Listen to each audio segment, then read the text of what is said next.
एतराज़ लगाएगी, मेरा ख्याल है। आई एम नॉट श्योर, मुझे यकीन नहीं। अगर वो पूरे प्रॉपर एक भट्टी की सूरत में बना लिया जाए और उसको टच ना हो, हाँ टच ना हो तो मेरा ख्याल है फिर उनको एतराज़ नहीं होगा, उन्हें इस चीज़ से सर्वेकार नहीं है।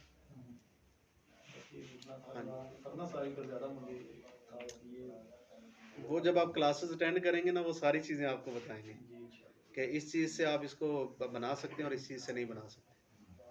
जी वो आप पैकिंग के सिलेंडर की बात कर रहे थे, उसका डिज़ाइन चेंजेबल है या परमानेंट होता है? वो परमानेंट होता है। अगर आपको डिज़ाइन चेंज करना है तो फिर आपको या तो 1 या 2 सिलेंडर चेंज करने पड़ेंगे या रिपेयर करने पड़ेंगे। हाँ जी, नेक्स्ट टॉपिक की तरफ चलें। कोई सवाल है आपका? सर ये जो मिलेगा हमें वो बना बनाया सामान जो मिलेगा, उस कैसे मतलब वो क्वालिटी मुझे मैं मुतमईन कैसे होऊंगा कि यार ये ठीक रहेगा? मतलब अपना तो नहीं बना रहा हूँ, पहले मैं अपना बनाने जा रहा था, लेकिन अब आपकी बात ठीक लगी मुझे, तो बेहतर है कि हम ना यूज़ करते हैं पहले अपना। मैं मुल्तान में एक फैक्ट्री में गया था, विज़िट किया था मैंने। वो अपनी पैकिंग कर रहे थे, बहुत मशहूर ब्रांड है। खानेवाल में एक निम्को का बड़ा मशहूर ब्रांड है। तो वो जो अपनी प्रोडक्शन करते हैं ना, वो वही प्रोडक्ट और लोगों को दे देते हैं। वो प्रोडक्शन में कमी नहीं करते। जो ब्रांड्स चल रहे होते हैं और उनका नाम भी अच्छा, रेपुटेशन भी मार्केट में अच्छी है, वो ये हल्का काम कभी नहीं करते कि जनाब हम अपने लिए तो और मटेरियल बना लें, औरों के लिए और बना लें। वो जो अपने लिए पैक कर रहे हैं वही आपको दे देते हैं। तो उनको तो अपनी सेल से गरज है, वो ऐसा काम नहीं करते। हाँ, किसी छोटी मोटी फैक्ट्री वाले से सेल उनको आप दें या वो खुद करें, उनका तो नहीं। अच्छा, ये जो आप बात करें, ये काम वो लोग करते हैं जिनकी सेल नहीं होती या नया नया काम शुरू किया होता है और वो कोशिश कर रहे होते हैं कि हमें ज़्यादा पैसे बच जाएं। तो प्रोडक्ट ऐसे बंदे से लें जिसका ब्रांड चल रहा हो। फैसलाबाद में कौन जो अच्छा इस तरह का रॉ मटेरियल दे देते हैं? गूगल पे सर्च करें, यूट्यूब पे सर्च करें, बड़े नंबर निकल आएंगे। मैंने अपनी वीडियोस बनाई हुई है, नंबर दिए हुए हैं। अच्छे लोग पड़े हैं, बहुत मार्केट में लोग हैं। आपको सरगोदा से अच्छे लोग मिल जाएंगे। जी, बात शॉप की तरफ चलें जी।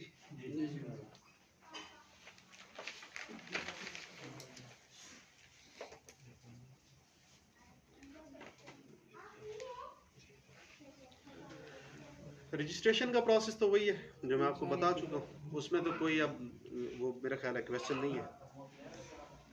इसमें जो चीज़ें हैं डिस्कस करने वाली साबुन में, वो है इसके रॉ मटेरियल। ये बड़े डिपेंड करते हैं कि आपके रॉ मटेरियल्स जो हैं ये कैसे हैं।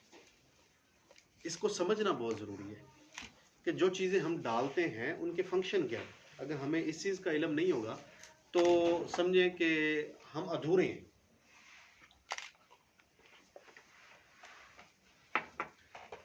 इसके बाथ सोप में जो इसका मेन एलिमेंट है वो है हमारा नूडल्स, सोप नूडल्स या सोप बेस, जिससे साबुन बनता है।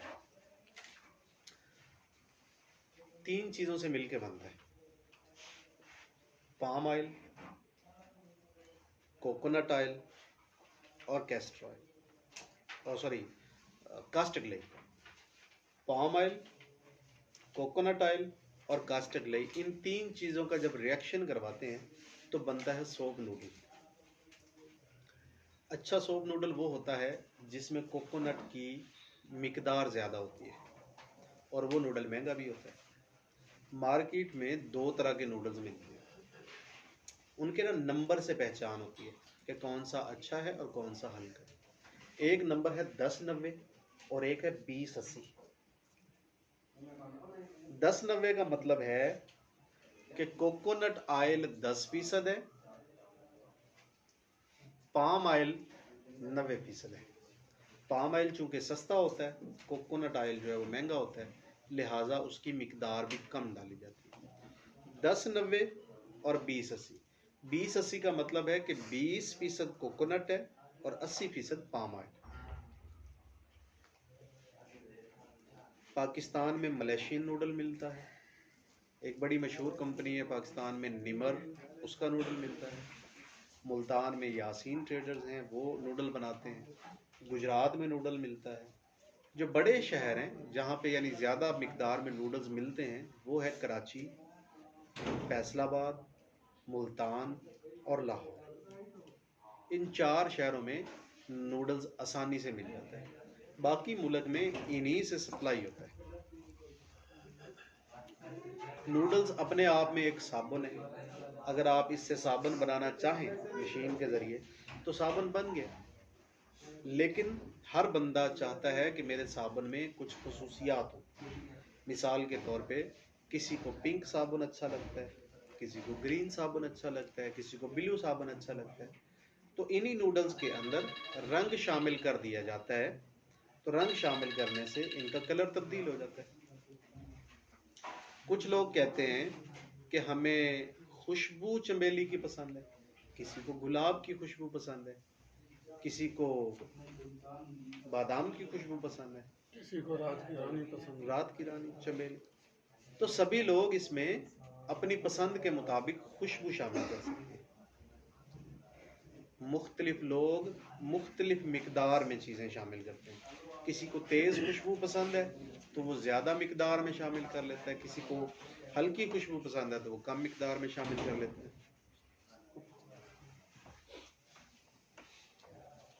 ठीक है। अब सर्दियां आ जाती हैं तो सर्दियों में जिस्म के ऊपर खुश्की आ जाती है। तो उस खुश्की को दूर करने के लिए इसी नूडल्स के अंदर लोग ग्लिसरीन शामिल कर लेते हैं। तो ग्लिसरीन शामिल करने से जिस्म के ऊपर खुश्की नहीं आती, साबुन की क्वालिटी भी अच्छी हो जाती है, साबुन थोड़ा नरम हो जाता है। कुछ लोग कम मिकदार में शामिल करते हैं, कुछ लोग ज़्यादा मिकदार में शामिल करते हैं। कुछ लोग ये चाहते हैं कि जब नहाया जाए साबुन के साथ तो बाल जुड़े नहीं, चिपके नहीं, तो उसके लिए कंडीशनर शामिल कर लेते हैं। कुछ लोग कहते हैं कि हमारा साबुन थोड़ा सा हार्ड होना चाहिए, सख्त होना चाहिए, तो उसके लिए टाल्कम पाउडर शामिल कर लिया जाता है। कुछ लोग कहते हैं कि हमारा जो साबुन है इससे जब चेहरा धोया जाए तो चेहरे पे ग्लो आ जाए, रंग थोड़ा सा लाइट हो जाए, तो उसके लिए टाइटेनियम इस्तेमाल कर लेते हैं। कुछ लोग ये चाहते हैं कि हमारा साबुन से जब कोई नहाए तो खारिश ना हो, या खारिश के मरीज़ अगर कोई है तो उनको भी थोड़ा सा अफाका हो जाए, तो वो लोग उसके अंदर जिंक डाइऑक्साइड शामिल कर देते हैं, EDTA शामिल कर देते हैं। ये वो चीज़ें हैं जो लोग अपनी पसंद अपनी मर्जी के मुताबिक कम या ज़्यादा करते हैं ताकि उनके साबुन की क्वालिटी को अलग पहचाना जाए। क्या फूड अथॉरिटी या ऐसा कोई सरकारी महकमा साबुन को भी चेक कर सकता है? नहीं, फूड अथॉरिटी साबुन को चेक नहीं करती। या कोई भी और इदारा सरकारी क्वालिटी चेक करने के लिए? क्वालिटी महकमा सेहत कर सकता है बशर्ते कि कोई कंप्लेन कर दे या किसी को आपके साबुन से कोई नुकसान हो जाए। तो जो चीज़ें मैंने आपको बताई हैं इनमें कोई भी ऐसी चीज़ नहीं है जो इंसानी जिल्द को नुकसान पहुंचा सके। अच्छा सर, जैसे मतलब है कि कुछ चीज़ें आपने बताई है कि कोई बाल हार्ड करना चाहता है, कोई नरम करना चाहता है, कोई अपने गाल लाल सुर्ख करना चाहता है, कोई काले करना चाहता है।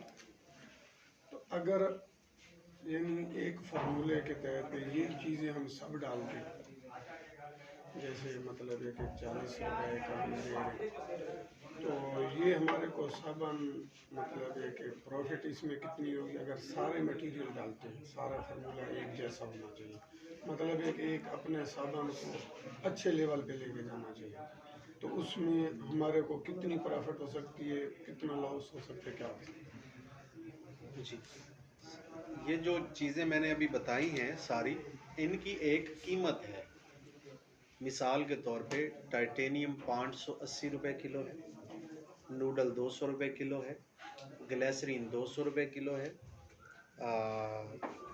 रंग 2200 रुपये किलो है, खुशबू 3200 रुपये किलो है, टाल्कम 38 रुपये किलो है। तो इन सारी चीज़ों की एक कीमत है।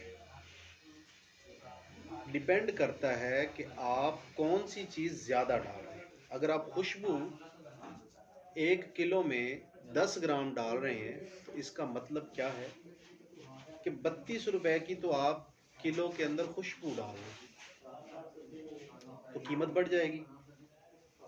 हाँ, आप सस्ती चीज़ें डाल रहे हैं जैसे कि सोडियम सिलिकेट 36 रुपए किलो है, आप ये 100 ग्राम डाल रहे हैं किलो में, तो इसका मतलब ये हुआ कि आप कीमत कम करना चाहते हैं। लेकिन कीमत कम करने का मतलब ये है कि जो चीज़ें सस्ती हैं डेफिनेटली वो आपकी प्रोडक्ट की क्वालिटी को मुतासर करती हैं। महंगी चीज़ें बढ़ाते जाएंगे तो साबुन की क्वालिटी अच्छी होती जाएगी, सस्ती चीज़ें बढ़ाते जाएंगे तो आपकी साबुन की क्वालिटी डाउन होती जाएगी। ये फैसला आपने करना है कि आपने अपने साबुन की कीमत क्या रखनी है, कि आपको कितने में पड़े और मार्केट में कितने का बेचना चाहते हैं। मैं एक ऐसे बंदे को जानता हूँ जिसका 150 ग्राम का साबुन मार्केट के अंदर 490 रुपए का बिकता है, और मैं एक ऐसे बंदे को भी जानता हूँ जो 150 ग्राम का साबुन दुकानदार को 32 रुपए का देता है। ठीक है, ये क्वालिटी को मेंटेन रखना, मैनेज करना, ये सब आपके अपने हाथ में है। आपको जो पता होना चाहिए वो ये है कि जो चीज़ें आप कम कर रहे हैं या ज़्यादा कर रहे हैं उसका फ़ायदा क्या है या नुकसान। अच्छा सर, एक जैसे वो मेरा यूरिया का रैपर छपा है, तो कुदरती मेरे साथ एक डॉक्टर बैठा हुआ था, उसको मैंने चेक कराया, मैंने बोला ये हमारा जो है ना माशाल्लाह रैपर छप चुका है। तो उसने वो जो रैपर के ऊपर जो मतलब है कि जो केमिकल लिखे हुए हैं, तो उसने वो पढ़े और पढ़ने के बाद अगर उसने हमें यही कहा कि अगर पाकिया में ये चीज़ें आप इस्तेमाल कर रहे हो तो आपका साबुन बड़ा ज़बरदस्त चलेगा। अब ये पता नहीं है कि वो चीज़ें कौन सी हैं और मतलब है कि हर चीज़ का कौन सा फंक्शन है। मैं आपको बताता हूँ होता क्या है। मिसाल के तौर पे ग्लिसरीन है, हम ग्लिसरीन डालते हैं उसके अंदर, लेकिन ग्लिसरीन लिखते नहीं है। वहाँ पे क्या लिखते हैं, कंपनियां क्या लिखती हैं कि ग्लिसरीन किन चीज़ों से मिलके बना, वो सारे नाम वहाँ पे लिख देती हैं। अब ग्लिसरीन तो हमने नहीं लिखा जबकि हमने डाला है, जी लेकिन वो चीज़ें लिखी हैं जिससे ग्लिसरीन बना। इसका मतलब ये है कि वो सारी चीज़ें इसमें आ चुकी। इसी तरह अगर हम बात करें खुशबू की, तो खुशबू भी तो कोई 2 या 3 चीज़ों से मिलके बनी है। हम वहाँ पे खुशबू नहीं लिखते, हम वो 2 या 3 चीज़ों के नाम लिखते हैं। उससे क्या होता है कि आपके इंग्रेडिएंट्स की जो जगह है, यानी जिन चीज़ों से मिलके साबुन बना है, वो जगह हैवी हो जाती है। मार्केट में जो लोग साबुन को उठा के पढ़ते हैं तो वो गूगल करते हैं कि इस चीज़ का क्या फ़ायदा होता है, तो वहाँ पे उसको उस चीज़ के फ़ायदे नज़र आ जाते हैं। लेकिन अगर आप वहाँ पे लिख देते हैं खुशबू, तो खुशबू को कोई कैसे सर्च करे कि इसका क्या फ़ायदा है या क्या नुकसान है। लेकिन जब उसके आप तमाम इंग्रेडिएंट्स लिख देते हैं तो लोगों को पता लग जाता है कि हाँ ये चीज़ें फ़ायदा देने वाली हैं। तो वो सारी चीज़ें दूसरे लफ्ज़ों में आपके साबुन में मौजूद होती हैं। जैसे कि अब नूडल्स है, कभी किसी साबुन के ऊपर लिखा हुआ आपने देखा है कि इसमें नूडल्स इस्तेमाल हुए हैं? वहाँ पे लिखा होता है इसमें कोकोनट ऑयल इस्तेमाल हुआ है, इसमें पाम ऑयल इस्तेमाल हुआ है, तो वो कैस्टर ऑयल इस्तेमाल हुआ है। तो वो उन चीज़ों के नाम लिखते हैं जिनसे वो सारी चीज़ें मिलके बनी हुई हैं। जी, ये है इंग्रेडिएंट्स और ये हैं उनके फंक्शंस।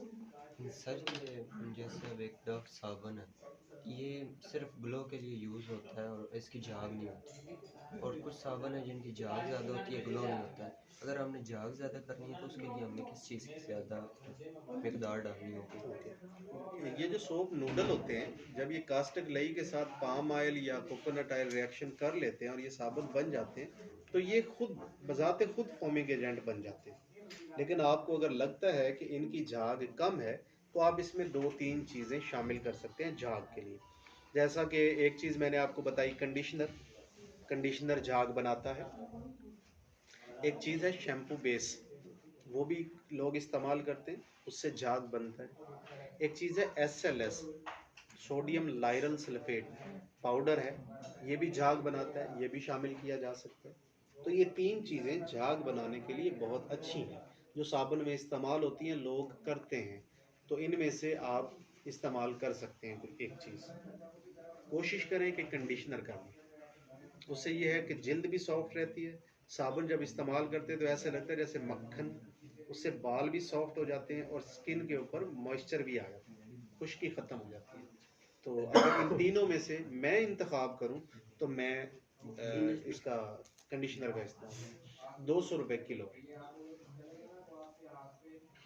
आगे बढ़ें जी। तो 1 किलो यानी आप अगर हम मटेरियल तैयार करते हैं तो इस कंडीशनर का कितना हिस्सा, यानी 50 ग्राम डालना है, 5 ग्राम डालना है, 100 ग्राम डालना है? जी, अच्छा सवाल है ये। कंडीशनर 1 किलो में मैं 10 ग्राम इस्तेमाल करता हूँ, लेकिन ये 20 से 30 ग्राम तक भी इस्तेमाल किया जा सकता है। आप लिक्विड चीज़ें इतनी इस्तेमाल करेंगे कि साबुन आपका बिल्कुल ऐसे ना महसूस हो कि अंगूठे से दबाएं तो वो दब जाए। लिक्विड का इस्तेमाल ज़रूर करें, लेकिन इतना करें कि आपका साबुन जो है वो हार्ड रहे, क्योंकि आप सिर्फ एक लिक्विड नहीं कर रहे, आप और लिक्विड भी इस्तेमाल कर रहे हैं, तो क्वांटिटी या मिकदार जो है वो थोड़ी थोड़ी ही इस्तेमाल करनी चाहिए। सर इसका पूरा एक प्रोसेस बता दें, मतलब एक तरतीब से कि सूप नूडल इतने किलो हो तो उसमें ये चीज़ इतने किलो डालनी है। ये हर सोप नूडल जो मार्केट में मिलता है उसकी एक खूबी कह लें या एक खासियत कह लें कि वो कितने लिक्विड्स बर्दाश्त कर सकता है। कुछ मैंने कल एक साबुन बनाया है कि 5 किलो में 1 किलो सोडियम सिलिकेट उसने ऑब्जॉर्व कर लिया है, यानी उसने जज़ब कर लिया है। लेकिन पिछले दिनों एक साबुन मुल्तान की नूडल से मैंने बनाया था, तो वो 500 ग्राम जब मैंने डाल दिया 5 किलो के अंदर, तो वो गीला हो गया, यानी उसने उसको ज़्यादा जज़ब नहीं किया।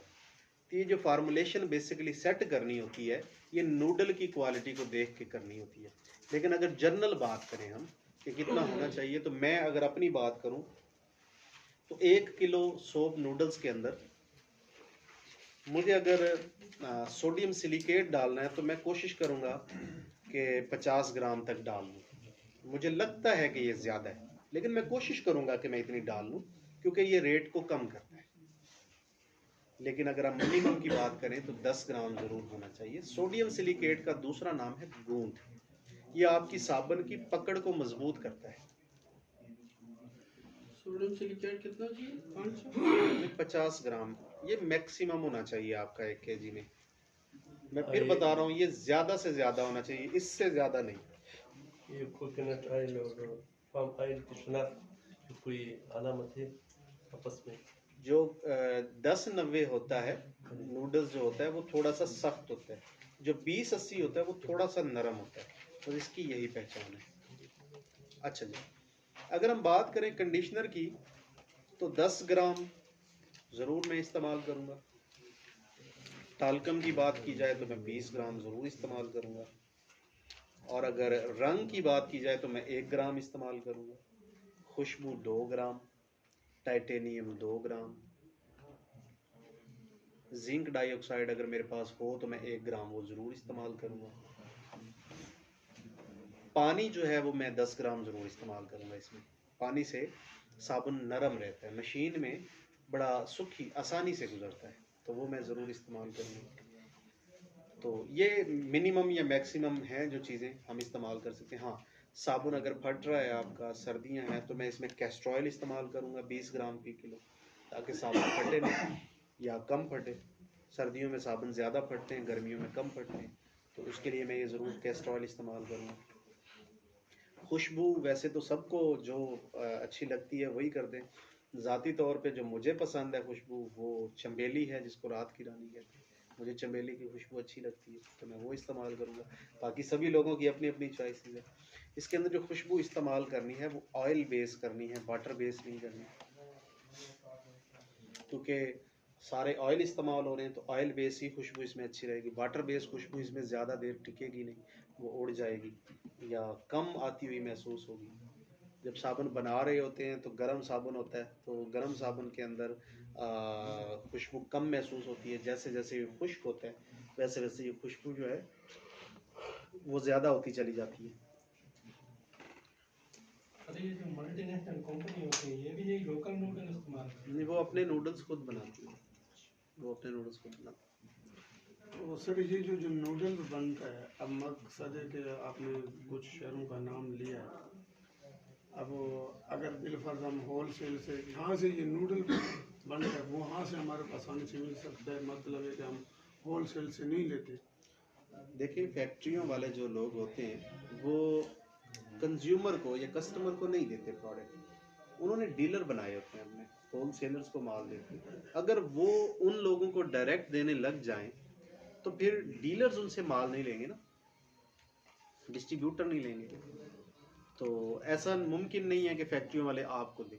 अगर वो देंगे भी तो रेट वही रखेंगे जिस पे आपको डिस्ट्रीब्यूटर या डीलर दे रहा है, वो रेट कम नहीं करेंगे। सर ये मलेशियन नूडल्स का क्या रेट है? मलेशियन नूडल्स का मेरे इल्म में नहीं है कि आजकल क्या रेट है। जो निमर का नूडल है वो 205 रुपये किलो है 10.90, और 215 रुपये किलो है 20.80।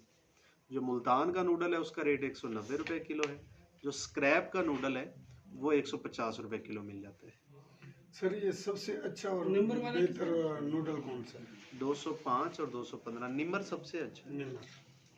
सर अभी आपने बात की कि फैक्ट्री वाले जो हैं ये दुकानदारों को नहीं देते हैं, जो कंज्यूमर्स होते हैं। हाँ। तो आपने एक वीडियो में कहा था कि अगर आप कोई चीज़ प्रोड्यूस करते हैं, प्रोडक्ट बनाते हैं, तो उसे खुद जो है जाकर बेचें। तो हम फैक्ट्री भी लगा रहे हैं और खुद जाके बेच भी रहे हैं, तो इससे फिर देखें डीलर्स पे असर नहीं जो पड़ेगा? डीलर्स और डिस्ट्रीब्यूटर्स होते हैं उनकी सेल लाखों रुपए में होती है। अगर हम एक माइक्रो फैक्ट्री लगा रहे हैं, होम इंडस्ट्री लगा रहे हैं 5 से 10 लाख रुपए में, हम एक डीलर को भी अच्छे तरीके से नहीं चला सकते। तो डीलर ने पैसे भी जो है वो 15 से 20 दिन के बाद देने होते हैं, तो हम बाउंड हो जाते हैं। हमारी इन्वेस्टमेंट छोटी है, हमें हर रोज़ पैसे चाहिए, तो हमें दुकानदार सूट करते हैं। जो बड़ी कंपनियां हैं जिनकी इन्वेस्टमेंट्स हैवी हैं उनको दुकानदार या डायरेक्ट मार्केटिंग सूट नहीं करती। छोटे कारोबारी के लिए दुकानदारों को माल बेचना मुनासिब रहता है, और जो बड़े कारोबारी हैं उनको डीलर्स और डिस्ट्रीब्यूटर्स को ही माल बेचना मुनासिब रहता है। अच्छा सर, आपने एक वीडियो में बताया था कि ये मतलब है कि नूडल्स खुद भी बना सकते हैं, तो अगर बंदा खुद बनाना चाहे तो उसका क्या तरीक़ेकार है? तरीक़ाकार बहुत आसान है। आपने पाम ऑयल लेना है, कोकोनट ऑयल लेना है, और एक कढ़ाई के अंदर आग जला के इसको गर्म करना है, और कास्टिक लई इसके अंदर डाल के इसको अच्छी तरह मिक्स करना है। यानी इतना मिक्स करना है कि इसमें से मॉइस्चर उड़ जाए, पानी जो है वो ख़त्म हो जाए कास्टिक लई वाला। ये जमना शुरू हो जाएगा, हल्की आंच पे इसको पकाना है, तेज़ आंच पे नहीं पकाना। जब ये जमना शुरू हो जाए तो इसको निकाल के आप सांचों वगैरह में भर लें। भरने के बाद प्लॉटर में से गुजार के मशीन में से इसके नूडल्स बना लें। आसान है, मुश्किल नहीं।